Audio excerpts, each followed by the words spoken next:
¿Qué haces? ¿Qué haces? ¿Qué haces? 3 veces ¿qué haces? Buenas noches, ¿cómo están? Bien. Arrancamos más tarde hoy. Sí. Nos robaron de los No, que si estabas del otro lado, estabas ahí. Primera vos. media hora. Yo quedé afuera mirando el debate político acalorado que estaba llevando a cabo. Es que yo sé que a vos no te gusta debatir de estas cuestiones. Sí, que no me va a gustar, sí. ¿Sí? ¿Te gusta? No, sí, no. No te gusta. No te gusta, porque vos no te sentís ni de un lado ni del otro, entonces no querés defender a nadie. ¿Viste como ese que dice que vino y le dijo, se avecina una tormenta, y el otro le dijo, yo soy la tormenta? Uh-huh. Bueno, a mí me pasa lo mismo con la grieta. Que no entiendo la Yo soy la grieta. Bueno, sos justo la raya del medio. Claro. La zanja. La zanja del cine. Zanja Mendy. Sí, la zanja Cinto, sí. ¿Sabés lo que fue la zanja del Cina? La zanja Alcina, un zanjón. Claro, hizo Alcina. Con la finalidad de que los indios, claro, entre comillas, no ingresaran a la provincia de Buenos Aires y no contaminar. Los indios que eran los verdaderos dueños de las tierras. Muy bien Alcina, por eso es calle. Y una cosa en la que estuvieron muy bien, en la campaña del desierto de Roca, por ejemplo, uh-huh, fue en que todas las tierras que iban conquistando se las repartieron entre los amigos. A mí eso me parece un gran gesto. Bueno, no, un gran gesto de leyendo al Feynman Bueno. 100.000 hectáreas para vos, sí, 50.000 hectáreas. A ver, Bercar Varela, llamá al primo Bercar Varela. Claro. Vení, ¿querés 10 millones de hectáreas? No es mucho. Lleva, no pasa nada. Pero mirá que es la mejor tierra del mundo. Leyendo tuya a Feynman el Bueno, al filósofo. Pablo. Es Pablo, ¿no? José Pablo. Él marcaba esa diferencia entre la conquista del exterminio indígena en Estados Unidos y el exterminio indígena en la Argentina. Dice que allá repartieron allá era otra cosa. Repartieron las tierras entre colonos. Claro. Poca tierra a mucho colono. Uh-huh. ¿Querés ir? Anda. No te voy a dar 10.000 hectáreas, te voy a dar 20 hectáreas. Entonces crearon pequeños latifundios y unidades productivas que funcionaron. Acá agarraron la Bercar Varela, llamá al primo Roca, llévate 1 millón de hectáreas. Claro. Y lo que crearon fueron capanga, que se iban a tirar manteca al techo en París, y estaban todo el día rascándose el culo a expensas de los mensú que laburaban la tierra. Lo loco de todo es que son los mismos que son los que hasta hoy, ¿eh? ¿Hoy? O sea, hasta no hoy. Es que esto pasó en la historia y ya fue. Los Mitre, los mismos. Los Bercar Varela y Tutti los Pueyrredón, olvídate. Sí, son claro. Todos los dueños ellos. Sí. Y es re loco eso. Pero es una repartija, pero así lisa y llanamente. En ambos casos, a los indios los exterminaron, eso no se discutió, uh-huh, pero el destino de la tierra fue diametralmente opuesto. Sí, claro. Poca tierra a muchos colonos. Y acá fue mucha tierra a 4 terratenientes, claro, que son los dueños de todo. Claro. Entre ellos Alcina, que dijo, la provincia de Buenos Aires no me va a votar. Eso, Alcina, hace una zanja así de esos, no pasan de allá para acá. Hacer ancha. Hacer lanchita si no puedes saltar. Es más, debe haber puesto a los indios en la zanja. Obvio, claro. Me voy a poner yo, voy a agarrar la pala, claro. Sí, traelo a Quemú y que haga a hacer el pozo, sí. ¿Para qué es esta zanja? No, vos cavá. Esto es para que vos no pases. ¿Esto me lo van a pagar? Sí, vos cavá, al final del día pagamos, sí. Mientras iba cargando el arcabuz. ¿Eso para qué? Vos cavá tranquilo. Este señor que está junto a mí es mi compañero de todos los jueves de 21 a 23 aquí en el aire de Phantom. Sí. Es el señor J.C. Musmesi. El mismísimo. En la operación técnica, Mirko Musmesi, ausente con aviso, se fue de joda, de caravana. Mirá, rarísimo que salga. Bueno, tenía un cumpleaños. Bien. En la operación técnica está el número 1, el señor Javier Polich, modelo masculino. I need a hero. Y en la dirección artística está la señorita Camila Strozzi dal Gambero Pallavicini. Hoy es italiana. Hoy es italiana, pero del norte, ¿eh? Del norte. No me venga con esos terrones de No, Roma para abajo. No, del Val d'Aosta. Estas son las noches de barrio. Vamos a arrancar con música que tenemos invitado en el próximo bloque. Estamos en phantom.net.ar.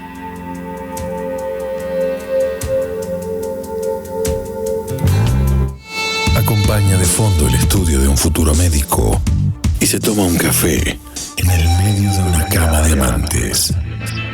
Enriqueta Barrio está ahí, con ellos, con nosotros. Noches de Barrio.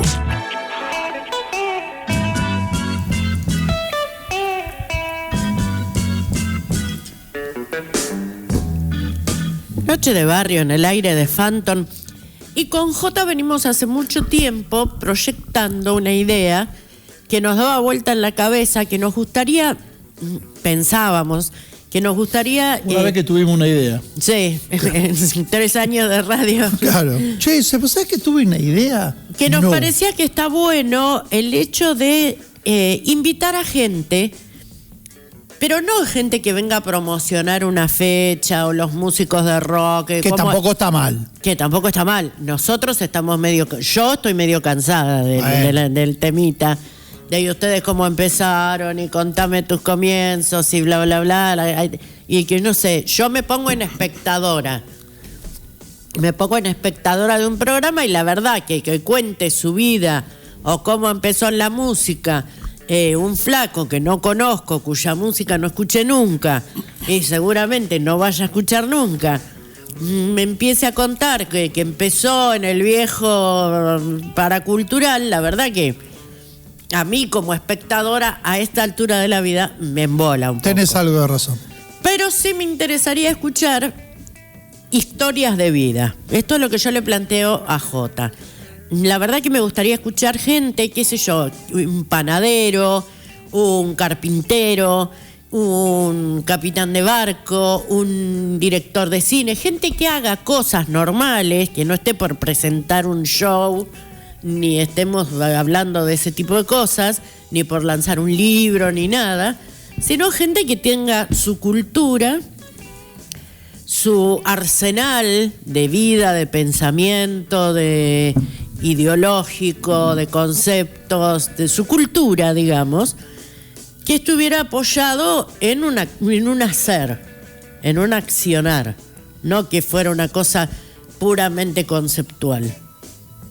Esa fue tu parte de la idea, ¿no? Sí. Yo debo haber dicho, Bueno. dale, está bueno. Dale, está bueno. Entonces se nos ocurrió esto, invitar a gente de diversos oficios, porque también mi idea, y esto también parte de mí, me parece que hay una sobrevalorización de las vidas extraordinarias, y en realidad todos tenemos vidas extraordinarias y todos tenemos vidas literarias o vidas cinematográficas, que no es necesario ser, no sé, la China Suárez para tener una historia interesante que contar. Sí. Entonces, no es la China Suárez, No va a pero venir la China Suárez. No viene la China Suárez. porque están estas... Todo para decir que la China Todo no viene. para decir eso. Pero recibimos hoy en las noches de barrio, iniciando este ciclo de conversaciones con gente común, como nosotros, al señor Marcelo Gaudino. Una vez que tuvieron una idea. Marcelo Gaudino, buenas noches, bienvenido a las noches de barrio. Buenas noches, chicos. Muchas gracias por invitarme y qué honor que es ser el primer invitado en este ciclo que están iniciando. Bueno, muchas gracias por tenerme en cuenta. Marce, vos, aparte de ser músico, que eso después vamos a hablar, pero te dedicaste, te jubilaste hace poquito. Hace muy poco, sí, todavía estoy aterrizando. ¿Y cuál era tu trabajo, el nombre completo de tu trabajo? Mi profesión es capitán de ultramar. Bien. Estudié en la Escuela de Náutica. ¿Dónde queda la Escuela de La Náutica? Escuela de Náutica queda en Retiro, en Buenos Aires. Es una escuela muy antigua. Se remonta, bueno, en realidad la funda Manuel Belgrano en 1799. Mirá. Es una escuela que forma nuestros primeros marinos mercantes, un visionario Belgrano, entre otras cosas, con el tema de todas las mercancías que se movían en ese momento. Era el virreinato del Río de la Plata. Y él entiende la necesidad de que el virreinato tenga sus propios oficiales de marina que comanden los barcos para no ser vulnerables a los barcos que eran europeos exclusivamente y que eran los que se llevaban las cosas. Entonces ahí empieza como algo regional, empieza a tener interés el tema de proteger lo que estaba acá en cuanto a la salida y la entrada de las mercaderías. ¿Y tiene que ver con lo militar, digamos? ¿O no tiene nada que ver. Si bien un barco, la tripulación es completamente vertical, el régimen, pero en la Marina Mercante somos todos civiles. Ajá. ¿No tienen una formación así, levante, se marche y esas cosas? ¿O sí? Mira, hay una partecita que la vivimos los que transitamos la Escuela de Náutica en años anteriores, que como éramos exentos del servicio militar, nos daban una formación militar justamente para obviar el paso por el servicio militar. Ajá. Entonces en esa parte sí teníamos un poco de instrucción militar, que nos reíamos mucho porque era como estábamos en contra de todo eso. Porque viste, cuando te quieren meter un régimen en el que vos no querés pertenecer, es como que te rebelas y haces todo para que todo les salga mal a los que quieren hacerte hacer las cosas, sí, hacerte correr y qué sé yo. Pero no, somos civiles. ¿Y cuántos años la carrera? Vos terminaste el secundario y te fuiste a Buenos Aires. Exactamente. Yo terminé, soy de Mayo, nací en Mayo, entonces con 17 años terminé el colegio y ahí me fui para Buenos Aires. Gaudino, ¿y tenías, al momento de tu ingreso, sentías la vocación de marino o de hacerte a la mar? O, bueno, pruebo a ver qué onda. ¿Cómo funcionó eso? No. Cuando era muy chico, mi amigo Pablito tenía un tío que era marino mercante. Y permanentemente a él le llegaban unas postales de Noruega, Suecia, qué sé yo, de Rusia, viste, unas postales y las historias atrás que contaba. En una época solamente de correo postal, imagínate, claro. Eran los años, la década del 70. Claro. Y eso nos quemó la cabeza, viste, queríamos, aparte cuando venía el tío, que a veces yo podía estar en su casa cuando lo visitaba, el tipo contaba unas historias en el extranjero, ¿viste? Y nosotros nos quedábamos. Claro, era Salgari, era de Emilio. El tipo nos contaba, ¿viste? Nosotros queremos ser eso. Claro. ¿Viste? Era una fantasía que fue cobrando, ¿viste? Forma dentro de la cabeza nuestra. De hecho, él también quiso entrar, bueno, por otras razones no se hizo marino mercante, pero siempre tuve esa idea de los barcos, de ir al mundo con los barcos. Mirá. Porque en nuestra época, ahora todo el mundo viaja a Europa, sacás pasajes. No, pero no era habitual. No era habitual. No era habitual viajar al exterior. No. En cambio, con este tipo se la pasaba en todo el planeta. Claro. Queríamos hacer eso. Claro. Y el acercamiento con europeos era, y sobre todo yo también tenía mis tíos viviendo, se fueron en el 68, cuando yo nací, se fueron vivían los dos, uno en Finlandia, el otro en Suecia. Claro, venían acá cada 3 años y era una revolución como si viniera un marciano. No, claro, ¿viste? Sí, claro. Las cosas que traían en la valija no eran desconocidas. No es como ahora que es todo lo mismo. Ahora mi experiencia en la colectividad italiana, cuando alguien viajaba, era una valija de cosas envueltas en tela y cosidas por la inviolabilidad del paquete a las manos de Alemani a las manos de Queta, y se la mandaba un primo, a las manos de Gaudino, que se la mandaba, y eran confite, pavada o cosas que le mandaban, pero era una valija de cosas que te mandaban los de allá, increíble. Y que acá veíamos con mucha admiración y sorpresa porque no había esas cosas. No. Marce, ¿y la familia, tu mamá, tu papá, cuando dijiste que vos querías estudiar eso, ofrecieron resistencia, te bancaron? No, ya en ese tiempo mi papá ya no estaba con mi vieja. Y cuando le dije, mira, quiero ser marino mercante, y mi vieja se maravilló. Dijo, Claro. ay, qué lindo, Mirá, vas a qué viajar loco. por todo el mundo. Entonces ¿Había me que dio un pagar?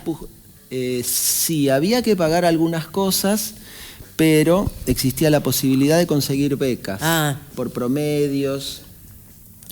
Y yo conseguí una beca. Mirá. Conseguí una beca que me pagó todos los libros, me pagó la comida, el alojamiento, los uniformes, porque si bien es una carrera, los barcos mercantes, los oficiales usan uniforme, gorra, Sí. usan sus Galones. sus charreteras y todo. Claro. Y tuve la suerte de conseguir la beca, porque si no me hubiera sido prácticamente imposible vivir en Buenos Aires, bancarme la escuela. ¿Qué vivías en la misma La escuela? tenía un internado Ajá. que creo que ya no existe. Entonces ahí vivíamos 80 cadetes Sí. que éramos del interior. Y había de todos lados, de Catamarca, de Jujuy, había chicos que no sé cómo conocían la profesión, cómo conocían la Ahí va. existencia de esta carrera, porque yo tampoco acá en Mar del Plata conocía cómo hacer para ser marino mercante. Pero tuve la suerte de que terminando cuarto año, me encontré con un amigo que hacía mucho que no lo veía y le dije, ¿qué haces que estás perdido? ¿Dónde estás? Estoy en Buenos Aires estudiando en la escuela de náutica. ¿Y eso qué es? Y eso es una escuela para ser marino mercante. Y ahí El llamado. fue el llamado que me Claro. activó todo lo que yo tenía pendiente desde chico y dije, Es acá. tengo que ir a estudiar ahí. ¿Y qué tal el ambiente ahí de los compañeros? ¿Y cómo era? Todos Bueno, varones, por supuesto, ¿no? había también chicas, ¿Ah, sí? porque, sí, en carreras como comunicaciones y comisario de a bordo. Limpieza. También no. No, comisarias de a bordo, Ajá. radiooperadoras. Ahora estudian para cubierta, hay capitanas. Ah, mirá, Sí, ya hay capitanas, hay oficiales de cubierta, de máquinas, hay Ajá. chicas maquinistas. mirá. Sí. ¿Y cómo era el ambiente? La convivencia era bárbara. Ah, sí. Yo en esa escuela hice amigos para toda la vida, que nos seguimos reuniendo. La semana que viene hay un asado en Buenos Aires para juntarnos todos, o sea, todos los años nos juntamos. Camaradería, que le dicen. Camaradería. Y muchos nos vemos asiduamente, algunos que no son de acá, viajan en el verano, por ejemplo, vienen de vacaciones y estamos permanentemente juntos, vamos todos juntos a la playa. No. Bien. Sí. La currícula, o sea, los contenidos de la carrera trascendían aspectos de navegación, que veían, legales, de todo, ¿ven, no? Sí. Vemos No es legislación un marítima. cursito. No es un cursito. Bueno, hasta estudias física, análisis matemático, porque cuando nosotros empezamos a navegar no existían los GPS, o sea, no existía nada de eso. Entonces, ¿con qué navegábamos? Con el viejo sextante. El sextante, claro. Entonces nosotros la posición del barco la calculábamos varias veces por día, pero la mejor posición la teníamos en el crepúsculo vespertino y en el matutino, con las estrellas. Y todo eso es trigonometría esférica. Entonces teníamos que estudiar trigonometría esférica para saber hacer los cálculos para posicionar el barco. Bueno, legislación marítima, carga y estiva, estabilidad y esfuerzo del buque, porque tenés que saber, bueno, te enseñaban a cargar un barco, cómo hacerlo. Inglés técnico. Bueno, la carrera antes duraba 3 años y ahora se extendió a 4 años. Y después tenés que hacer un año más, Sí. que es de prácticas. Ajá. Y después te dan el título. Cuando, Y es heavy, o sea, son rigurosos. Son rigurosos, sí, son rigurosos. Son rigurosos y Y también hay una enseñanza, hay mucha ética y moral, hay algo lindo ahí adentro que también te marca para bien. Y te enseñan a desarrollar el espíritu de grupo, Claro. la Es que colaboración. es fundamental en lo que va a ser tu profesión. Sí, Claro, liderazgo, grupo. el liderazgo, y aparte te enseñan a fomentar lo que yo llamo el liderazgo espontáneo, que en una situación específica, algo que pueda estar pasando, alguien que por ahí nunca trascendió en el barco, en su trabajo, por ahí en ese momento es la persona indicada para arreglarlo, para salvar las papas. Claro. Entonces, ese tipo, si vos sos muy vertical en el barco y no les das posibilidad de desarrollar sus habilidades, se va a quedar calladito, y por más que él por ahí podía solucionarlo, no lo va a hacer.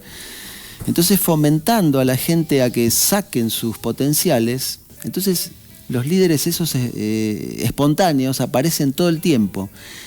Y el barco siempre llega a puerto por el esfuerzo de todos. Claro. El barco, desde que sale hasta que llega, es lo que bien se llama en el derecho la aventura marítima, es un término legal. Y la aventura marítima involucra todo eso.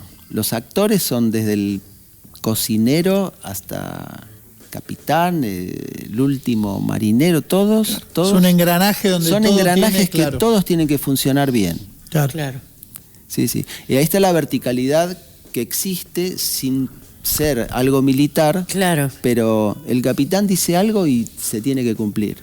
Como diría Lelutier, ¿te acordás? Que estaban ahí en el barco, todos en un sketch del barco, y uno dice, es inútil, pero es el capitán. Claro, ¿No? claro. Te lo dijo él. Sí, sí, sí. Cuando el título de la carrera ya te habilitaba para ser capitán de un barco, no, tenés que ir, No, digamos. vos salís como piloto de ultramar. Claro. Y vas que siguiendo es- un escalafón después. Y vas, necesitas días de navegación Claro. para seguir al título inmediato superior, que es primer oficial de cubierta, de máquinas. Necesitas 200 singladuras, 200 días como mínimo.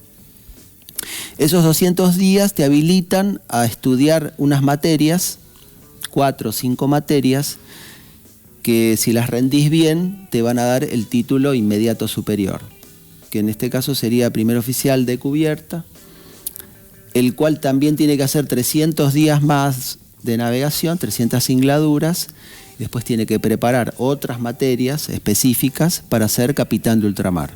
Si las da bien, le dan el título de capitán de ultramar. Y después tenés que conseguir trabajar de capitán de ultramar. Claro. Claro. Tenés que hacerte en una empresa, te empiezan a tener confianza. Debe haber más oferta que demanda, seguramente. Hay más oferta que Claro. demanda. Ah, ¿sí? Claro. Y sí, a veces sí, a veces también depende de la época. Hay épocas que salen trabajos determinados, por ejemplo, con barcos que asisten a plataformas, traen, qué sé yo, 15 barcos que asisten a plataformas que trabajan ahí, poner en el Estrecho de Magallanes, Ajá. que son los supply. Aparecen los barcos y hay que tripularlos, entonces hay una demanda fuerte y ahí sí hay más demanda. Pero si no, bueno, a veces hay más gente esperando que... Que lo que se... Sí, sí, es como en todos los trabajos. Como en todos los trabajos. Sí. Terminás Sí. de estudiar, te dan el título de primer oficial. De oficial de cubierta. Oficial de cubierta. Salís a buscar laburo.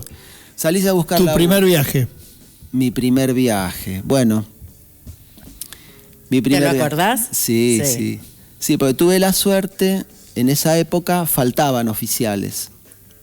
Entonces, yo termino tercer año, voy a hacer el año de práctica, de pilotinaje, que Sí. se llama, y me habilitan de tercer oficial. Ajá. O sea, ya entré a laburar como tercer oficial, no tenía ni idea de nada. Estaba aprendiendo lo Claro, que era sí, el barco. como en las carreras, sí. Así que era todo muy emocionante.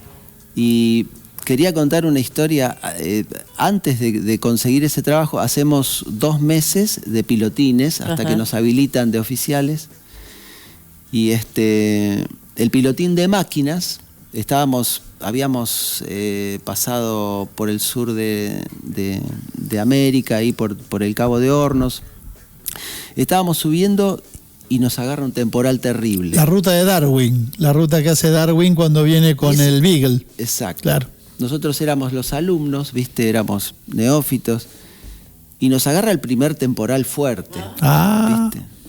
Y bueno, como yo estaba en el puente, ya lo estaba viendo, ya estaba como acostumbrándome a lo que veía y decía, ¿saldrá bien esto? ¿Saldrá mal?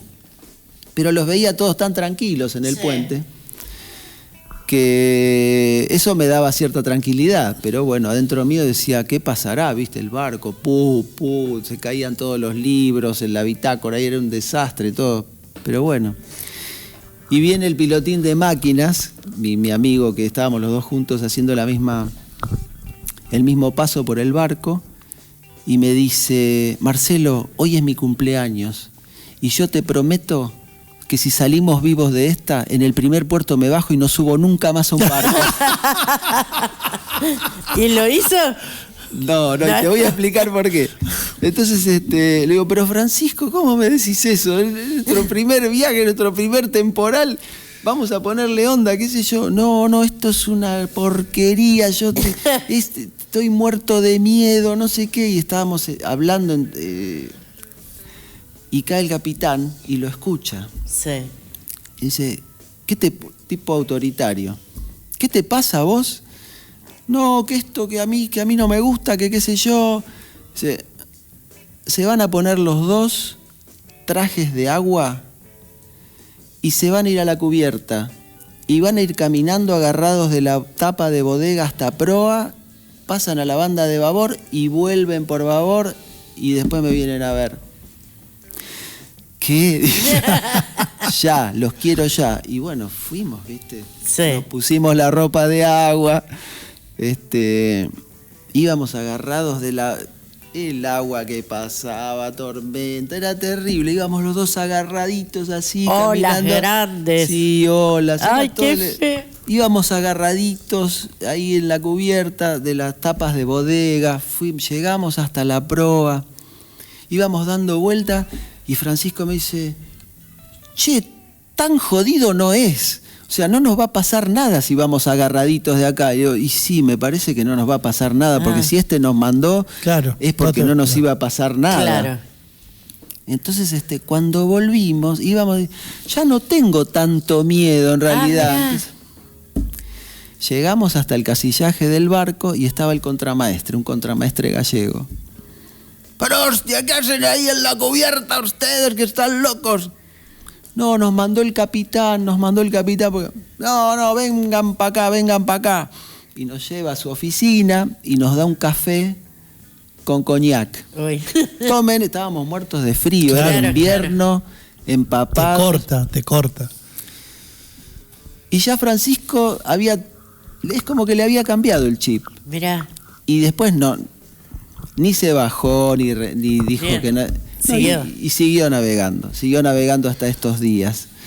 Pero esa es la anécdota de mi primer viaje. ¿Y a dónde ibas, te acordás? Sí, habíamos ido primero al norte de Europa, llegamos hasta Dinamarca. Primero el norte de Europa, de acá al norte de Europa, en barco. Embarcamos en Buenos Aires. Sí. Primer puerto en Francia, Le Havre. Claro. ¿Cuánto tardaron de acá a Francia?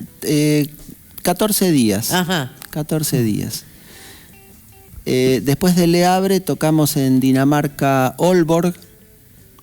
Después de Aalborg bajamos, tocamos el norte de España, Sí. Santander. Tocamos significa desembarcar, o sea que el barco atraca y podés desembarcar. El barco atraca. En esa época las estadías de los barcos eran entre 4 y 7 días. Bien. Más o menos. En esa época también había en los puertos, había huelgas que podías estar 2 semanas porque el puerto no operaba. Ahora está todo más controlado todo eso y está todo es con containers ahora. Claro. Antes era todo manual, los barcos eran barcos de carga general y toda la estiva y la desestiva se hacía a mano, con grúas, y los operarios sacaban los pallets, era todo mucho más artesanal. Claro. Aún hoy algunas descargas de los barcos congeladores se siguen haciendo, los de calamar, por ejemplo, se sigue haciendo a mano y, sí, los y barcos, ahí derivan las pastillas a los camiones. Sí, los barcos, esos son barcos pesqueros, congeladores, que sí, por supuesto. ¿Ustedes qué hacían? Traían cosas, digamos. Llevábamos cosas y traíamos cosas. Claro, sí, mercante. Sí. Desde barcos cerealeros hasta barcos petroleros, barcos de carga general, barcos frigoríficos. Claro. Todo ese tipo de barcos tenían su mercadería específica y después todo eso se fue reemplazando por barcos portacontenedores. O sea, todo lo mismo se llevan contenedores. Los barcos frigoríficos ya ahora son los mismos portacontenedores, llevan contenedores con frío, los enchufan ahí en cubierta, tienen sistema de congelación, siguen como otro contenedor que no lleve frío. Y en la época que empezamos nosotros a navegar, los puertos estaban muy cerca de las ciudades o dentro de las ciudades. Sí. O sea, nosotros cuando hice línea Mediterráneo, íbamos a Génova y íbamos a la terminal de la fruta y estábamos a 200 metros de la ciudad. Claro. O sea, caminábamos 200 metros y estábamos... Era fabuloso para conocer, para pasear, para disfrutar. ¿Y tu primer viaje fue tan así, enorme? Fue enorme, sí, es que eran así. Sí. Los barcos... en esa época existía Elma, que era una empresa, la empresa de líneas marítimas del Estado, Argentina. ¿Qué pasó con esa empresa? Esa empresa, en la década del 90, fue cuando se da la posibilidad de cambiar la bandera de los barcos, bueno, se vende Elma, se privatizan los barcos, más o menos como lo que va a pasar ahora. Ahora está más o menos... ¿Era una empresa copada? Era una empresa copada, pujante, era la empresa que llevaba las mercaderías que se producían acá a lugares que de otra manera nunca hubieran llegado. O sea, habría negocios, habría territorio, habría comercio. Qué cosa, y esas cosas no se recuperan más. ¿Cuándo vamos a volver a comprar? Salvo que alguna vez las expropiemos, pero comprar de nuevo no lo creo. Mirá, Elma llegó a tener 160 barcos. Mirá. 160 barcos por el mundo llevando todo lo que producía Argentina. Y me imagino en las condiciones que los vendieron. Y sí, eran como se hizo toda la privatización. Sí, eran barcos que se remataban, estaban tirados en lo que hoy es Puerto Madero. Antes eran muelles comerciales. Yo trabajaba en eso, los que ahora son edificios de superlujo, eran el puerto de descarga donde nosotros llegábamos con las mercaderías del exterior y las bajábamos acá. ¿Hacían contrabando ustedes los que trabajaban en el barco? Yo he conocido gente que trabajaba en la marina mercante que traía botellas de whisky. Era una parte pintoresca el contrabando. Claro, John Player Special. Sí. Pero no solo... Yo no hacía contrabando de traer acá a la Argentina, pero sí hacíamos contrabando, ponele, qué sé yo, íbamos a Nápoles, que ahí está la Camorra, y los tipos te cargaban qué sé yo, no sé, 800 cajones de cajas de cigarrillos y de whisky. Entonces los tipos te la cargaban y después la desembarcabas en otro puerto, hacías un pasamano que a ellos les convenía impositivamente, no sé cómo era, y todos los tripulantes hacíamos una vaquita. Y después repartían la diferencia. Sí, se hacía, a veces se hacía. ¿Y cómo era la rutina de un día normal cuando vos ya eras capitán? Después fuiste capitán. Sí. No tardaste mucho en ser capitán. ¿o sí? No, yo conseguí el título de capitán a los 10 años de haberme Mirá. recibido. Y te convertiste en capitán. Y me convertí en el capitán con los años y con la experiencia. Claro. Y aprendí mucho de mis capitanes, pero no solo aprendí a hacer, aprendí mucho a no hacer. Las cosas que no me gustaban, que veía. Claro. Es un gran aprendizaje, sí, Ahora, el negativo. Vos en algún momento fuiste aprendiz de un capitán que te mandó a caminar por la cubierta vestido con ropa de agua. Lo que yo nunca hubiera hecho. 10 años después te convertís en alguien que tiene que decidir o no si mandar a alguien con el traje de agua. ¿Cómo se siente esa responsabilidad de saber que, no sé, una dotación de cuántos hay en un barco?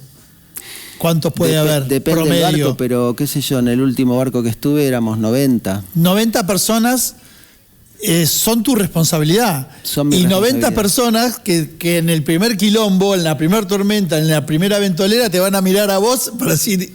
Exactamente. ¿Cómo se maneja eso? Bueno, te voy a contar una historia. Venga. Era casi fin de año y queríamos entrar a puerto. Esto era en un barco factoría congelador, muy grande, un barco muy grande.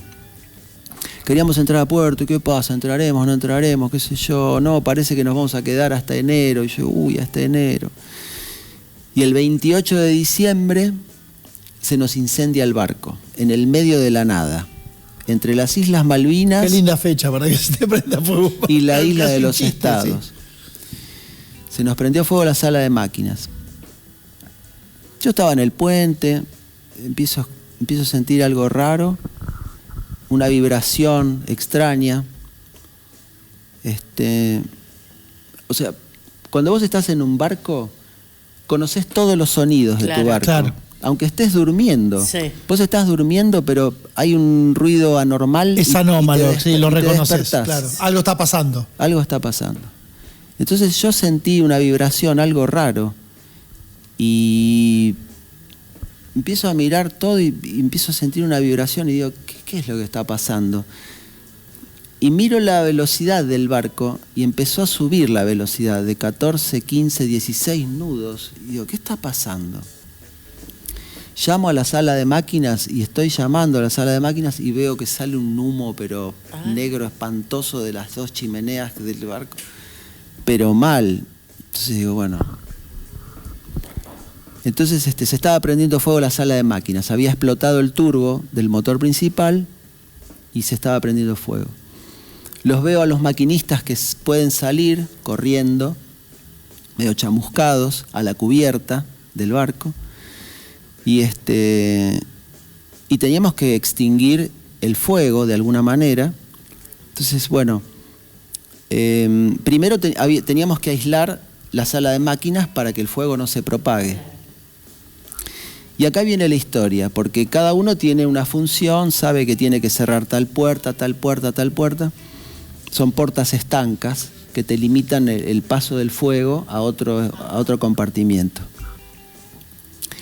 Había una compuerta que comunicaba la sala de máquinas con la planta de procesado del barco, que estaba abierta, porque esa puerta nunca se cerraba. El fuego ya ni se sabía dónde estaba, porque ya estábamos todos sobre la cubierta, estaba todo el mundo en cubierta, esperando a ver qué iba a pasar. Entonces pregunto, ¿la puerta de la planta de procesado está cerrada? No, nadie la cerró. ¿Nadie la cerró? No, nadie la cerró.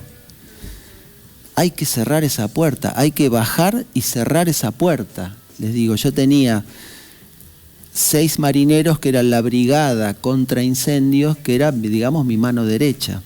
Entonces les digo, necesito uno que baje y cierre esa puerta. ¿Quién va? Y era un silencio de radio, ¿viste? Claro.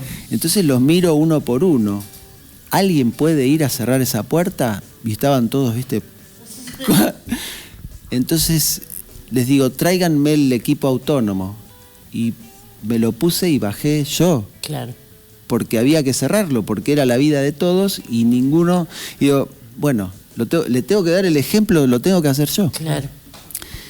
Y bajé y la cerré la puerta. O sea, el fuego todavía no había llegado, era todo humo, no veía nada. Ah. No se veía nada. Y bueno, ahí está, bueno, como vos conocés tu barco, iba tanteando, ibas a ver, caminé hasta, serían 100 metros, yendo por pasillos hasta que llegué a la puerta y la pude cerrar. Pero bueno, claro, das el ejemplo, ahí eso es ser un capitán, ¿no? Sí. Bueno, pero si te pasa algo a vos, no claro, obligué a nadie, claro. no obligué a nadie a hacer algo que era muy jodido, porque si el fuego estaba ahí, por ahí les salía mal, qué sé yo, Claro. le podía pasar algo. Como no tuve el feedback de ninguno, les demostré que había que hacerlo de alguna manera, porque era la vida de todos.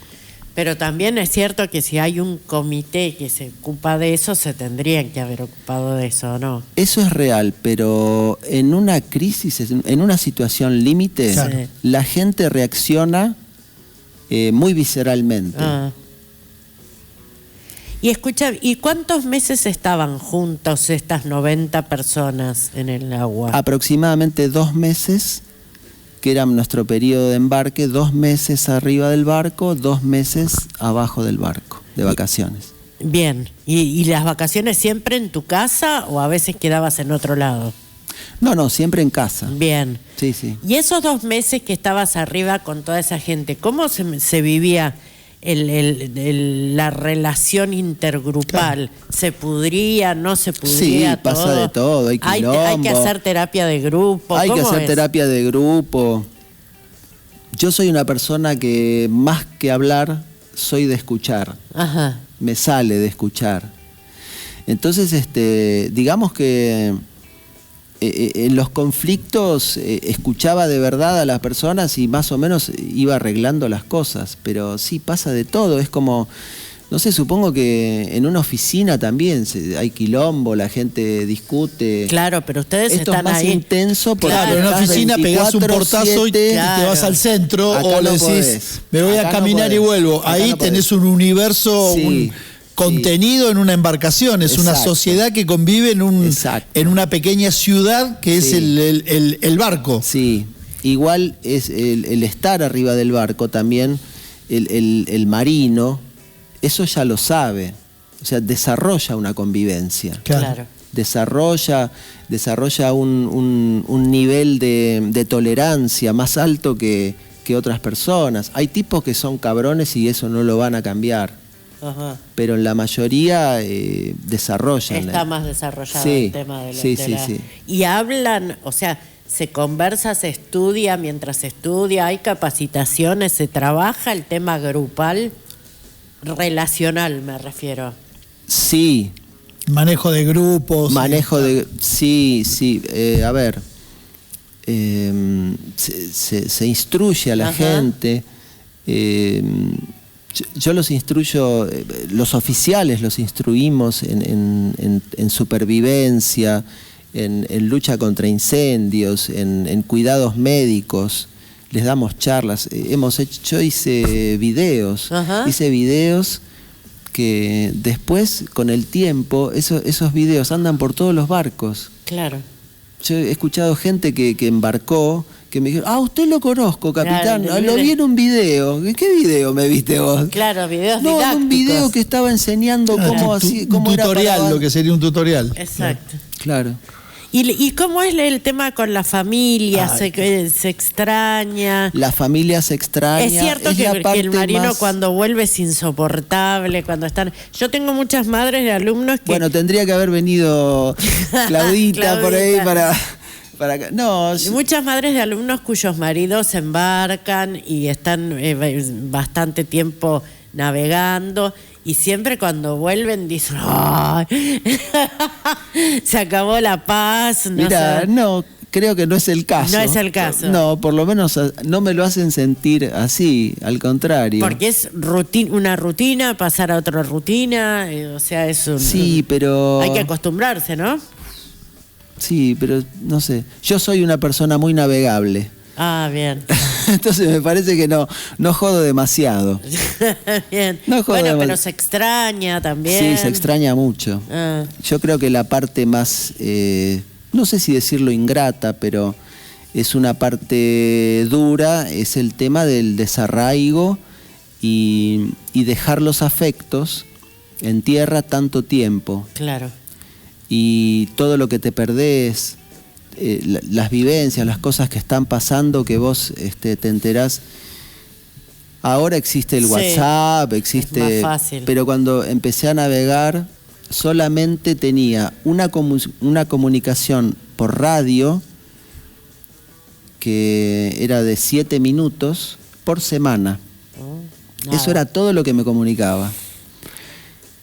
El resto era silencio de radio, absoluto. Silencio de radio, y cuando Tu llegaba, familia no sabía dónde estabas o No. qué estabas y vos no sabías No. lo que pasaba en tu casa. No, Salvo esos 7 minutos semanales. semanales. Era así. ¿Toda la tripulación tenía acceso a esos 7 minutos o hablabas era el lo- personal vos jerárquico? No. Vos hablabas el tiempo que querías. Lo que pasa que era muy caro Claro. el minuto de radio y vos lo tenías que administrar para que te cierre tu número. Entonces todo el mundo más o menos hacía esa ecuación. Y después estaba la comunicación epistolar. O sea, yo dejaba todo el itinerario del barco. Iba a tocar tal puerto, tal puerto, tal Te puerto. escribían a la casilla de correo del Escribían a la puerto. casilla de Claro. correo del puerto. Entonces a mí me esperaban cartas que las Ah, contestaba y después les llegaban a ellos las respuestas. Todo con un delay importante, porque una carta Importantísimo. tardaba Imagínate que la carta 20 que me días, una llegaba- semana, sí, claro. 10, 12 días. 10, 12 días. Eran, sí, correo aéreo. Llegaban en 10, 12 días, estaban en los puertos. Mira. Sí. Y conociste mucho mundo. Sí, no conocí Asia. Ah, mira, ¿te hubiera gustado? Me encantaría, sí, todavía tengo, no con los barcos ya, Sí. pero sí, voy a ir a conocer igual. ¿Cuántos años estuviste navegando, Marce? Y más de 40, 41. Marce, estando en tierra, y te voy a contextualizar la pregunta, empezás a ver las señales, el mundo como si estuvieras en el mar, y te voy a contar a raíz de qué te estoy preguntando. Enfrente donde yo trabajaba, en el saladero de mi viejo, había una señora que el marido era pescador pero de lancha amarilla. Entran y salen en el día, no tenían esas mareas. Nosotros siempre nos cruzábamos a tomar café, nos habíamos criado en ese barrio, éramos muy amigos los hijos de las dos familias. Y siempre a la una está el café, a la una está el café. Entonces nos cruzábamos y tomábamos café. Y en una conversación absolutamente informal, donde, como vos dijiste, yo no escuchaba otro ruido que los ruidos que habitualmente escucho, de repente se le transformó la cara y me dice, ¿escuchaste? Digo, no, Marucha, ¿qué pasó? Se puso del sur. Había escuchado el viento y sabía lo que lo que traía esa información, claro. Marejada, problemas, embarcaciones claro. chiquitas, pero con esa frase, estaba conectada con su entorno, pero ya con una visión marina. Claro. Se puso del sur. Estando en tierra, ¿ves tu entorno con las señales del mar? Sí, es exactamente así. Sí. Qué loco. Sí. Igual mi cabeza trabaja con la lentitud del ritmo de la marea. Yo soy muy Pero ves señales información sí. donde nosotros no la vemos. Lo que es nuestro entorno habitual, vos ya ves cosas. Sí. Claro. Sí. O escucho por ahí la lluvia antes que los demás. Sí. Mirá. Sí, eso sí.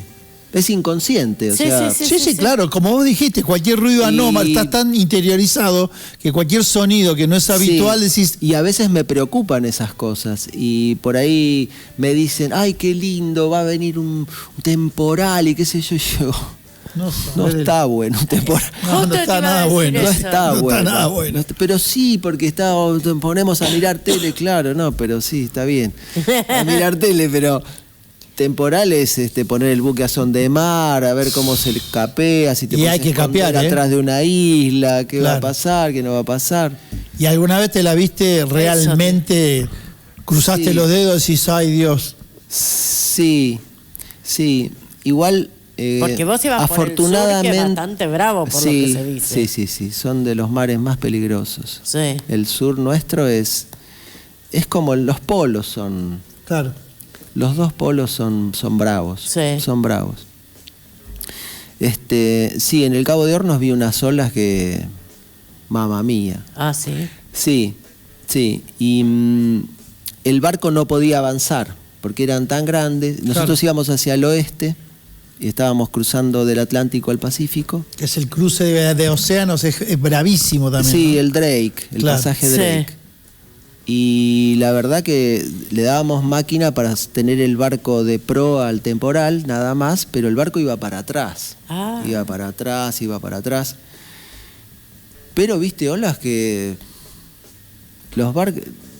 Vos conocés a tu barco y decís, se aguanta, pero llega un ya lo momento escuchás rechinar mucho, ¿no? Y claro, como no conocés si va a aguantar tanto, porque nunca habías visto tanto, entonces decís, aguantará.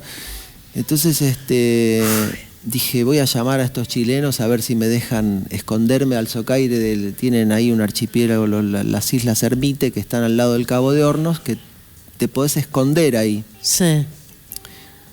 Nos podríamos haber escondido. Yo pensé, nos ponemos al socaire de estas islas y zafamos un poco, aunque sea hasta que pase.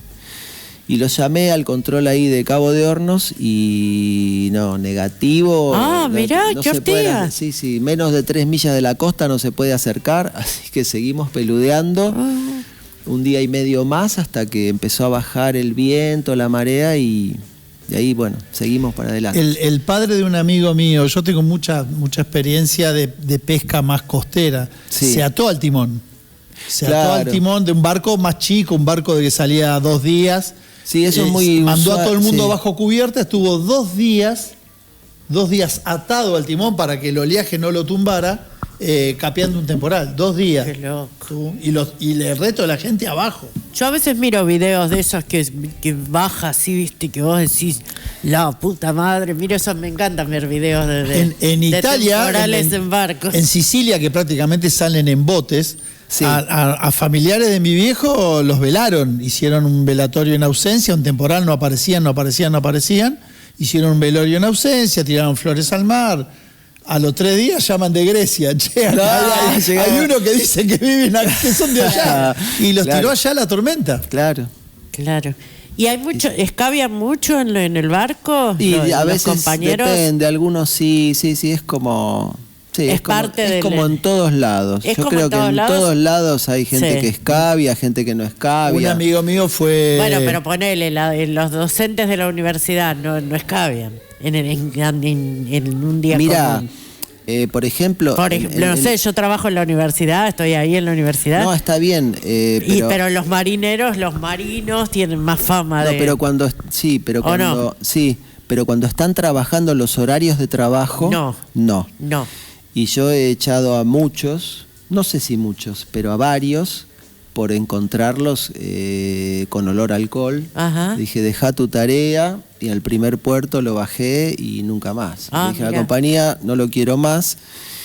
Esa era mi pregunta, si repetías tripulación... No, gente conflictiva nunca, yo me lo saco de encima. ¿Tenías más o menos siempre la misma tripulación o te la van cambiando?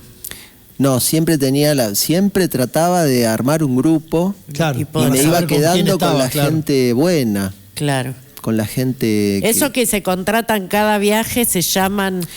No, hay mucha gente que es efectiva de las compañías, porque en los barcos hay trabajos que son muy específicos y hay gente que sabe hacerlo y esa gente es muy valiosa. Claro. Muy valiosa. Entonces... no podés cambiarlos, vos tenés que tener esa gente y cuidarla y conservarla y tratarla bien y tenerla conforme. Vos sos empleado de una compañía. Sí. Te asignan siempre, la compañía seguramente debe tener más de un barco, varios barcos. Claro. ¿Te asignan un barco o te pueden rotar entre los distintos barcos de la empresa? Podrían rotarte, yo nunca quise rotar. Claro, porque conozco mi barco, dijiste. Conozco mi barco, claro, quiero mi barco. Fui tanteando en la oscuridad porque conozco mi barco. Claro. Sí.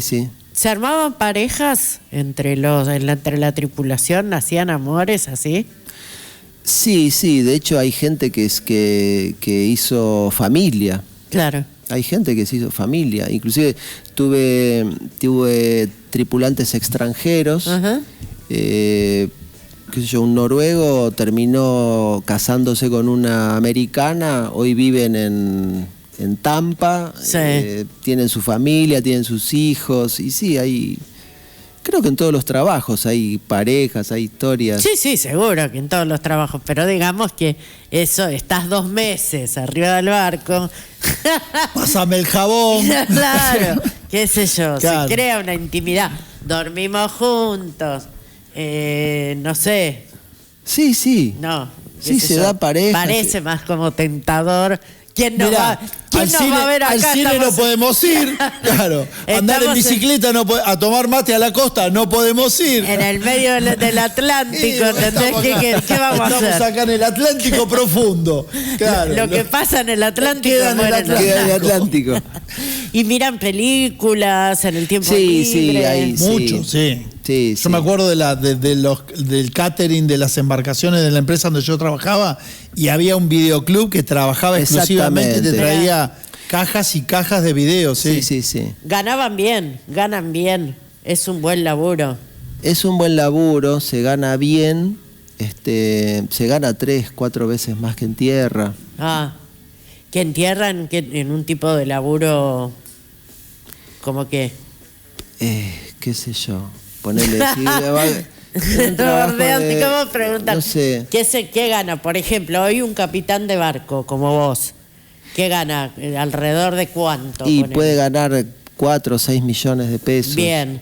Y eso con una carrera que le lleva en total, desde que entra a la escuela hasta que puede llegar a capitán, estamos hablando de un montón de años. Yo creo que ahora los tiempos se acortaron un poco. Ah, ¿sí? Sí, pienso que por ahí en 6 años o 5 puede tener el comando. También depende de qué barco, de qué tamaño de barco, ¿De qué empresa? Sí, la operatoria del barco. Es más algo fácil. tentador. Yo creo que muchos chicos no deben saber que esto es posible, que esto existe, que esto es una posibilidad de vida. Tiene su cuota de sacrificio también. ¿eh? No, sí, olvídate. Sí. Pero No, peor no. es estar en no, un sí, kiosco sí. 24/7. No, estamos de acuerdo. No, yo Va, creo no que sé. ahora Totalmente de acuerdo. están bastante informados los chicos con esto. ¿Sí? Sí, porque ahora las empresas, por ejemplo, los buques de pasaje, Sí. ofrecen mucho trabajo. No te digo De pasajes son los que llevan gente, digamos. Sí, la Disney, por ejemplo, Ajá. o la Norwegian. Esas compañías vos podés, haces unos cursitos y ya, Y ya te subís. te subís. Bueno, vas a trabajar, qué sé yo, en la parte de hotelería. Claro. Sí, sí. En el ambiente de la música está muy también. El ambiente de la música. Está vos muy, sabés. sí, viaja se conoce mucho. mucho de gente. Claro. El Tano Salvatore, Tano Salvatore hace hace muchísimos. años. Ahora, de Muchísimos hecho, años. ahora está yendo a Oslo, Sí, creo. estaba por Sí, allá. sí, sí. Exacto. Debe ser un infierno viajar en esos que van relleno de turistas. Ay, yo si hay algo que no me aguanto es el turista de crucero. ¿Y qué? ¿Estás laburando? No. ¿Qué? pero Bájense se todo pone porque re me tienen las pesada pelotas la llenas. gente. Y son la gente roñosa. Y, Vos ves el ¿viste? crucero al ¿Para qué principio, pago lo que pago? Qué lindo, y después... ¿Sabés cuánto me sale el día a de los crucero a 10 mí? días Tráeme langosta, tráeme bajar a langosta. todos ahí una horda. Langosta y aceitunas quiero. Nosotros viajábamos en ese que iba por el Báltico, ¿viste? Sí. Una vez vi uno de los espectáculos más envolantes de mi vida fue ver un loto, ¿cómo le dice acá? Bingo, Claro, Mingo, sí. un bingo finlandés. Ah, Era para tirarse al agua sin Adrenalina, salvavidas. Ay, adrenalina. boludo, Ota. Gaudino, Ota. Filla. ¿cómo funciona? Dotas, Dotebach, Trilla. Rifa. ¿Cómo Y una funcionaba decía, la música a bingo. bordo? Bueno. Sos músico, sos un exquisito Sí, guitarrista. sí. He tenido el placer de tocar con vos y lo afirmo. ¿Cómo funcionaba la música? ¿Como compañía o como Mirá. ejecutante? ¿Cómo? Para mí era compañía, era terapia, era mi digamos que yo siempre les decía en cualquier barco decía que primero era músico y después era marino, con lo cual ya me miraban mal. Y en los barcos cuando era chico, que caía un barco con la guitarra colgada en la espalda, pues siempre Viajaba con la guitarra, siempre fui con mi guitarra. Y el pelo largo, yo tenía el pelo muy largo antes. Y a veces la pasaba mal. Los capitanes me decían, ¿y este hippie zurdo, rockero, qué sabrá de navegación, de dirigir a la gente, ¿viste? Claro. Y tuve quilombos por eso. A ver, por portación de... El barco navega 24 horas. Sí. Lo que no implica que vos tengas que laburar 24 horas. Vos tenés un turno de laburo y después tenés un momento de esparcimiento. No podés estar 24 horas laburando. No estás 24 horas, no. Entonces encontrabas lugares y momentos donde poder hacer música, irte al camarote y grabar. Sí. ¿Y armabas alguna bandita? ¿Había algún compañero que tocaba o no? Sí. Con algún compañero hemos hecho duetos. Mira, en el segundo año de la escuela de náutica te llevan, haces un viaje a Europa en un barco que en esa época, bueno, nos llevaban de a 40, ponele 30, 40 cadetes. Éramos chiquitos, 18 años. Nos llevaban a Europa. Fuimos practicando, tocando la guitarra, éramos 2 o 3 que cantábamos, en esa época era todo música, hacíamos rock nacional, Spinetta, qué sé yo, todo.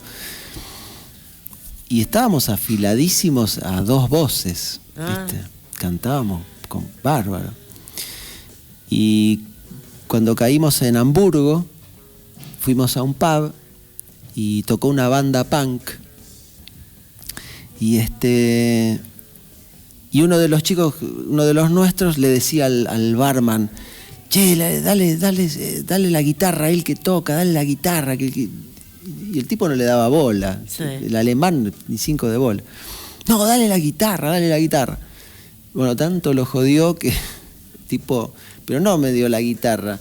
Me agarró y me llevó al escenario. Ajá. ¿Viste? Y yo dije, bueno, ¿y ahora qué?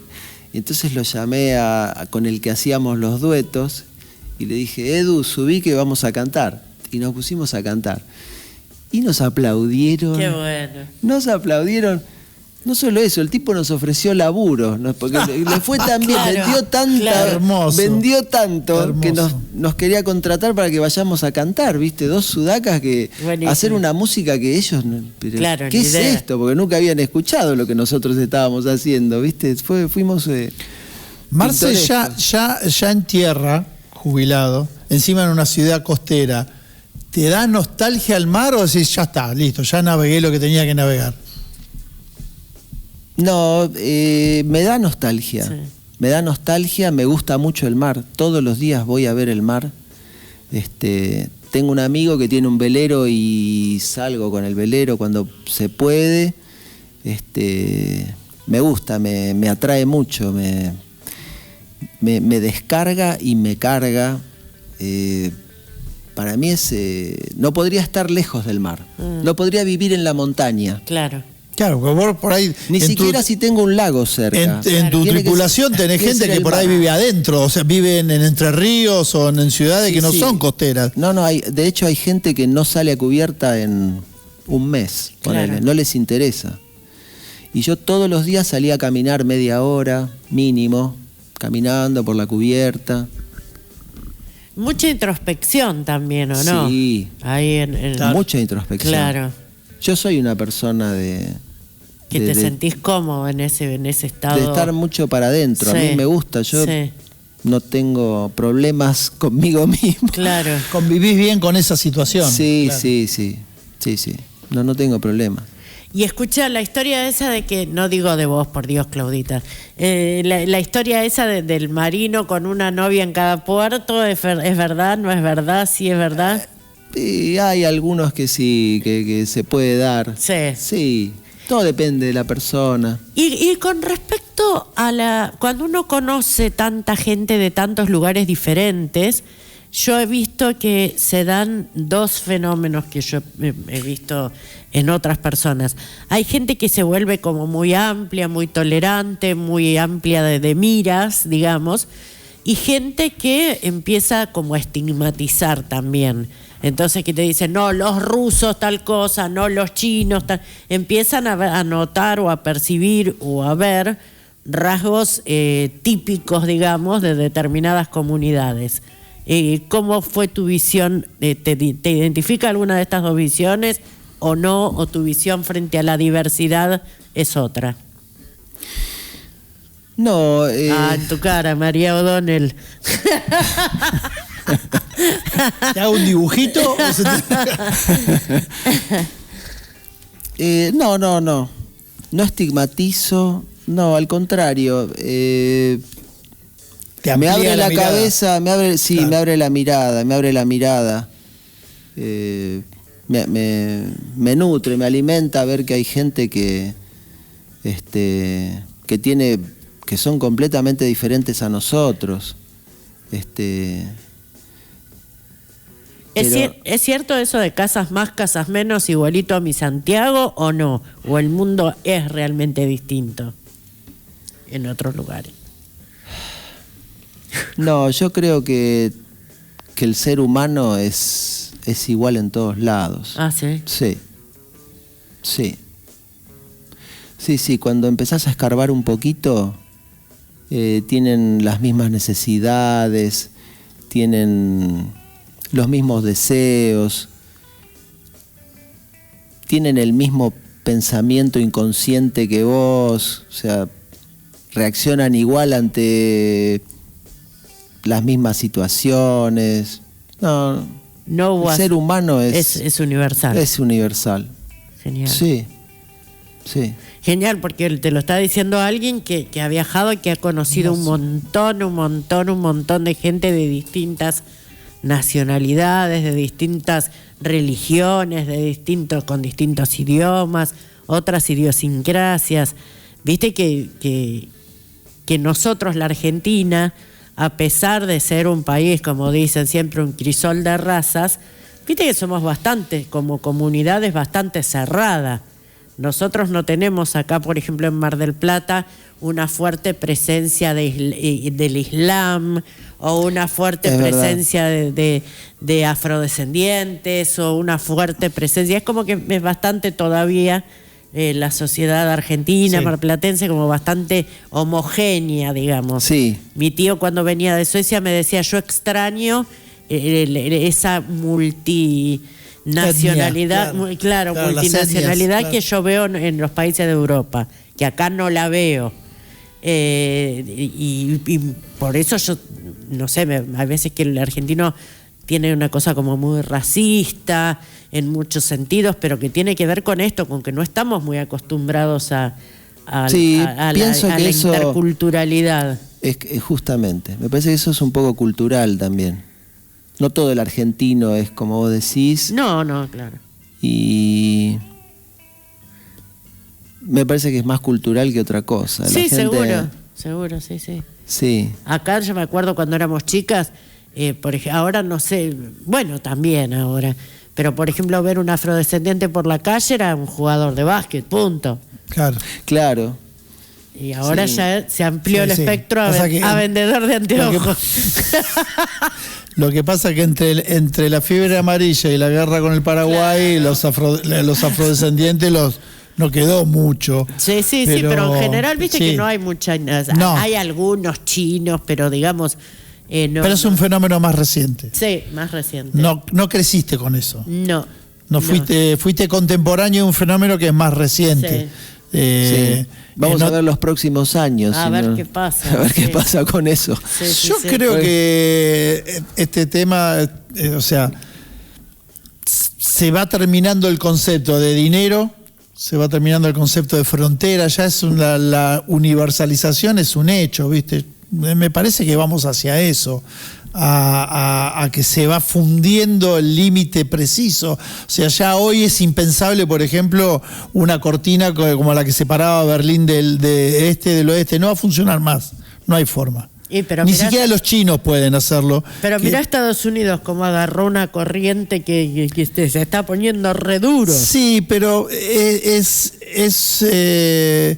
es un relicto retrógrado, no es la tendencia. O sea, los flacos quedan evidenciados como retrógrados. En China no querían internet, o querían filtrar internet, y no lo están logrando. No, claro. O sea, no hay forma de que no interacciones. Con la globalización. Con la globalización, para mí es un hecho, ¿viste? Entonces, ya el concepto del dinero, el concepto de las compras.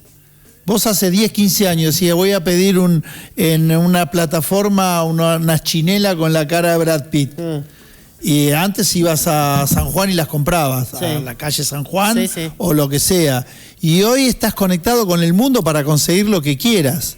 Ayer veía una tipa. Antes no era así. Una tipa en TikTok que me causaba mucha gracia porque decía, fabricaba almohadones en Buenos Aires, ¿no? Y decía, los últimos 15 años se había dedicado a la fabricación de almohadones decorativos para las casas y dice, me había ido bien.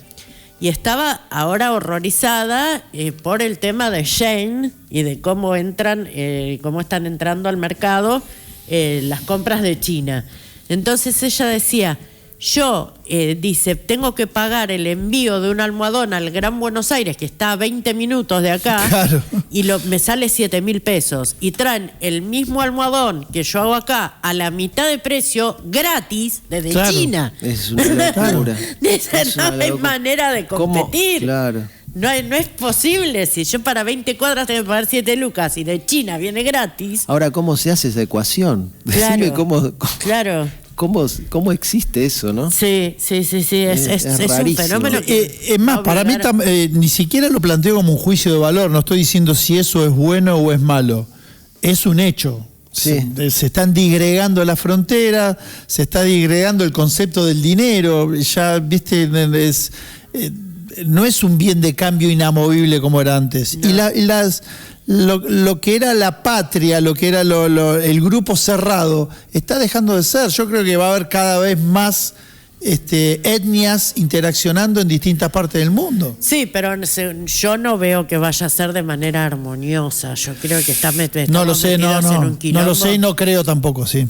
Porque la interculturalidad esta de la que hablábamos recién tiene también sus lados ríspidos. Vos pensá, por ejemplo, siempre lo hemos solido conversar con Jota, sociedades que avanzaron en un montón de derechos, como por ejemplo las de los países nórdicos, que avanzaron en un montón de derechos en cuanto al estado de bienestar, en cuanto a la liberación de la mujer, la igualdad de derechos, etcétera. Y de golpe no, lleva un proceso, pero te encontrás con sociedades donde vienen otras culturas que claramente usufructúan de ese estado de bienestar, porque está bien, están viviendo ahí, pero a la vez tienen su cultura en la que, por ejemplo, los matrimonios son acordados. Claro. Entonces eso inevitablemente va, o sea, ¿hasta dónde es tu derecho como otra cultura y hasta dónde... ¿Hasta dónde negociás? Claro, ¿hasta dónde negociamos? O renunciás a... o transigís algo. Exacto, claro. Porque por un lado vos decís, no, respetemos las otras culturas. Sí, pará. Pero bueno, si la otra cultura tiene que el matrimonio se concerta y que las pibas a los 15 años son obligadas a casarse con alguien. No, acá no. Y, viste, qué sé pero yo. Es mi cultura. No, bueno, pero acá no. Entonces acá hay un... Sí. Claro. Hay una confrontación de intereses. Es complejo. Entonces, si vas a venir a vivir acá, está bien, te abro la puerta, quédate, pero las reglas son estas. Pero yo... pero es que eso está visto como una falta de respeto a la cultura del otro, la cultura, a las creencias, porque vos no podés decir, no sé, a los mapuches sí y a los marroquíes no. Claro. O sea, tienen que ser leyes generales. No, hay un conflicto de intereses y va a haber mucho conflicto. Es el lado oscuro de la globalización. Hay un conflicto de intereses permanente. Y lo va a seguir habiendo, no sé, en algún momento debe estos movimientos pendulares debían acercarse a un estado de convivencia básico. Siempre lo hablamos del tema de Suecia, el tremendo quilombo que están teniendo con la inmigración musulmana, ¿viste? Sí. Bueno. Y siendo que Suecia ha sido permisiva y sí, pero y ahora hasta, me parece se están arrepintiendo un Sí. poco de Claro, eso, porque bueno.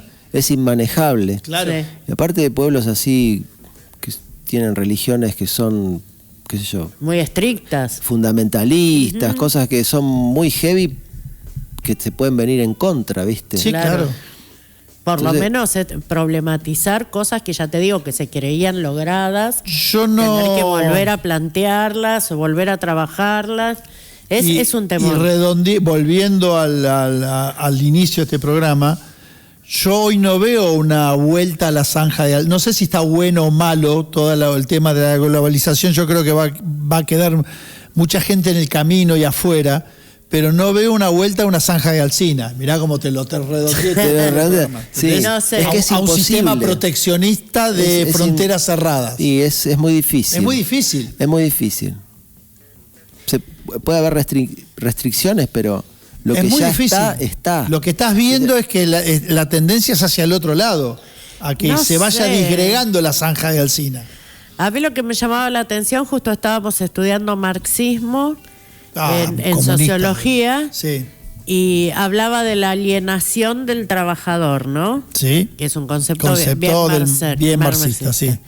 En el que el trabajador se siente alienado con respecto al producto de su trabajo, o sea, de una sociedad precapitalista en la que un tipo construía una silla, reconocía la madera, cada silla era diferente a la otra, el artesano, digamos, establecía un vínculo con la silla, con el que compraba la silla.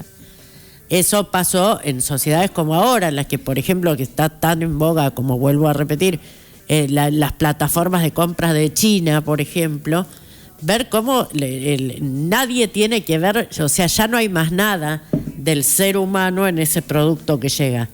No queda más nada, la alienación ha sido completa, tal como Marx predijo que iba a ocurrir en el capitalismo, y efectivamente es así. Pero es tremendo porque nos obliga a los seres humanos, en algún momento va a haber que replantearnos un poco la cosa. Sí. Mira, Marce. yo por ejemplo, qué Yo sé venía yo, a hablar del mar. una guitarra compraría de un luthier. Claro, La hizo un claro. tipo una guitarra. Claro. No compraría una guitarra Tenés china. una anécdota muy buena en el sur, me contaron, cerca de Malvinas, y que ¿querés contarla? A ver, ¿qué anécdota? De cuando pasaban los aviones bajitos, algo así me contaron. Decile que cuente cuando estaba en el sur. Bueno, nosotros pescábamos en una zona que es justamente el límite entre las aguas de Malvinas y las aguas argentinas. Hay una división ahí. Las aguas de Malvinas están controladas por los ingleses y del otro lado estamos nosotros. Y justamente en esa línea había cardúmenes que nos interesaban, entonces permanentemente íbamos. Por eso pusieron la línea ahí, porque había cardúmenes que eran interesantes. Sí. Entonces los ingleses siempre pasan con están supervisando con sus aviones, pasan, te dicen, estamos acá. Ojito, Ojito. sí. Y sí.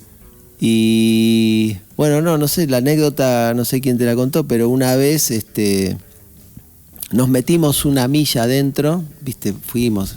Si esto es nuestro. Las Sí. Malvinas son De argentinas. patriota, le encarás. Sí. Empezamos O a mi pescar plata no ahí. vale, ¿qué? Sí, Claro. y se nos vino un avión inglés y nos pasó 3 veces por arriba del puente, pero así, así Bien, finito. bien amenazador, claro. Mal. Mirá. Este, ¿Conocés las Malvinas? No No. las conozco. ¿Y en la época de la guerra andaban ustedes, seguían trabajando por ahí por el sur, no? No, en la época de la guerra estábamos en 3er año de la escuela de náutica. Ah, todavía no estaba. Todavía no estábamos. Bien. Sí. Zafaste. Zafé, re zafé, sí. Visto a la distancia y con todo ese millaje, esas millas náuticas recorridas, ¿la recomendás como profesión? O sea, si animate, dale, metele, está bueno. Mirá, para mí es maravilloso. Es maravilloso. Pero lo que también tengo que decir es que la Marina Mercante cambió y que hoy día vos llegás a una terminal de portacontenedores que está a 80 kilómetros de los centros urbanos. Claro, o sea, ya no parás a 200 metros. No parás en las ciudades, claro. no estás en Kege, ahí en Dinamarca, en un pueblito maravilloso que bajaba hacia 50 metros, había pubs, lugares para comer, caminabas, era maravilloso. Ahora eso ya es menos romántico, claro. Es menos romántico. Y las estadías de los barcos bajaron en tiempo sistemáticamente. Nosotros estábamos de 4 a 7, 10 días. Te daba tiempo para bajarte y darse una recorrida. Hoy día te descargan un barco en 24 horas. Claro. Y salimos de nuevo. Y salimos de vuelta. Entonces, no te da el tiempo. Ya no es tan, conocerás el mundo, muchacho. No sí, pero así. De costadito, claro. Entonces, por ahí los barcos que sí quedan para ese fin son los barcos de pasaje. Los barcos de pasaje, esos barcos buenos, son privilegiados. Los cruceros. Claro. Los cruceros son barcos privilegiados en ese sentido, porque no van a lugares tan lejanos, sino que como llevan turistas, van a lugares lindos. Claro. Entonces, por ejemplo, el Tano, que va en esos barcos, él baja y bueno, está bien, son estadías de 7 horas, ponele. Que está ahí, bueno, en 5 horas va, camina, conoce, recorre. Claro. Eso todavía lo pueden hacer en ese tipo de barcos. Claro. El señor Marcelo Gaudino ha sido nuestro invitado de honor hoy inaugurando esta idea de noches en las que va a venir gente de distintas áreas, de distintas profesiones, a contarnos sus historias de vida, con relación a cómo han pasado, cómo lo pasan, cuando hay tanta variedad de profesiones, de momentos, de momentos de la vida, de maneras de afrontarla. Hoy ha estado el señor Marcelo Gaudino, que también es guitarrista de Mondo Cane, una banda de aquí de la ciudad de Mar del Plata, que supongo que se presentarán próximamente. No debe faltar mucho para que vuelvan a las tablas. Gracias, Marce, por haber venido. Un placer, un saludo enorme a Claudia. La verdad, un gustazo. Muchísimas gracias, chicos, por haberme invitado. Gracias. Querido amigo, y la verdad que una deliciosa charla. Muchas gracias. Gracias a ustedes. Gracias, Marce. Vamos a escuchar Noches de Barrio aquí en el aire de phantom.net.ar. Hoy hemos probado una iniciativa nueva. Si vos tenés yo quiero hablar con un panadero, de esos que se levantan a las 4 de la mañana y van a la cuadra, y quiero que me cuenten todo. Por ejemplo, un panadero es una profesión que me intriga. Cómo es, cómo hacen, cómo se organizan. ¿Cómo hacen las donas? ¿Qué otro? No, las donas no sé, un panadero de verdad, ¿no? Estas cosas raras de ahora, de millennials, que comen esas porquerías. Nos convencieron de que una dona es más rica que una medialuna, cosa que es mentira. No. Hoy no sé dónde comí. Menos la de Mar del Plata, que tiene la factura más linda del planeta. Claro, un bagel. Bagel que es ese pan redondo que primero lo hierven y después lo hornean. Sí. Escuchame, un bagel al lado de un pegete. No. Pero no tiene ni para empezar a hablar. Ni para empezar a hablar. Comparando. No, yo no sé cómo llegamos a la instancia en que una cookie, como le dicen ahora la cookie. La galletita, ¿qué cookie? No, esas que son así medio grandotas, que le ponen pedacitos de porongas arriba. Es un brownie disfrazado. Claro, medio aplastado y es arriba. Un brownie disfrazado. Pero nos convencieron de que eso está más buena que el bizcochuelo que hacía la abuela, la torta matera, ponele. No, Es imposible. húmeda, alucinante. Claro, nada que ver. Imposible, ¿no? Nos han convencido. Mi papá decía, en la Argentina nunca va a andar el McDonald's, decía. Un visionario. Un visionario. Siempre la pegaba así, papá. Acá, nah. Siempre la pegaba así. Sí. Un país, dice, donde te podés comer por esa guita un bife Sí. con un vaso de vino, Sí. nadie va a elegir una hamburguesa Filosóficamente finita. tenía razón. Claro, no evaluó el puedo poder de la fallar. penetración cultural. No lo Puedo puso en valor. Sí. ¿Quién va a elegir pagar el Claro. doble en vez de comerse un bife con un vaso de ¿Quién va a vino? comprar dólares? El dólar en este país no va a funcionar. ¿Quién va a comprar dólares? Ah, ¿viste? Un visionario. Un así, visionario, sí. La pegó siempre. Siempre, siempre. Batacazo tras batacazo. Tope de gama. Siempre tope de gama. Este señor que está junto a mí es mi compañero de todos los jueves, es el señor J.C. Musmesi. 1,84 m de pura testosterona, influencer, todo el pelo en la cabeza. De niño saliste campeón de un concurso. Con Bayón. Con Bayón. Subcampeón, me cagaron. Subcampeón. Para mí, me cagaron. Hubo tongo. No había bar en ese momento. Tenían que elegir al bebé más lindo de... Sí, llegué a las finales. Y llegó a la final. Debo tener una foto por ahí. Sí. Con Bayón, a UPA de Bayón. Bien. ¿Quién es Bayón? El que conducía el programa, Horacio mirá. Bayón. Y Horacio. después le quedó una escoriosis, después levantarme por mí porque el Nestum era mi medio básico. Toco mañana. Eso, Sí, en ya, Afrodita. sí, veo que te importa bien poco. Pero Lo toco. subí a las redes de Noches ¿sí? de Barrio para Muy que veas. bien, gracias. Para que te veas. En Tocas Battles, mañana. Botella, no se cobra derecho a espectáculo. Botellas. Lista siempre renovada, todo el coso. ¿Está en la calle? Córdoba y Falucho, por ahí. Sí. No te hagas. No que sé. No, la es que gira la viene primera tan vez que voy. extensa. Es la primera vez que vamos a tocar a Botellas. Claro, da lo mismo Wembley Arena Sí, que Botellas. No sé, yo quiero tocar el corazón de la gente. Claro. No, es que no sé, es la primera vez que voy. Bien. ¿Es Córdoba entre Falucho y Gascón o Falucho y Brown por ahí? Bien. ¿Mañana a qué hora? 22:30 estaremos. Y no se cobra derecho No, a señor. espectáculo. No, Van señor. a poder disfrutar de Afrodita, una banda que hace música de mujeres interpretada por mujeres y varones. Sí, nos aprovechamos de que tenemos una excelente cantante, somos así. ¿Vos tocás, Japa, este fin de semana? No, en agosto, ¿no era? Nos En estamos agosto. cuidando, preparándonos para Sí, agosto. una vida conservando energía. sana. El señor Javier Polich y Mirko Musmesi en la operación técnica, en la dirección artística. Camila Fiscornio Dalla Párvola Paese. Exacto.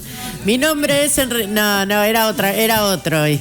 Era pero no. Palavicini. de Sí, apellido. Palavicini Dal Val d'Aosta. Sí. El Val d'Aosta, era eso sí. El Val d'Aosta se sigue manteniendo. Mi nombre es Enriqueta Barrio. Yo escribo y agrupo mis relatos en una página de Facebook que se llama Enriqueta Barrio Escritora.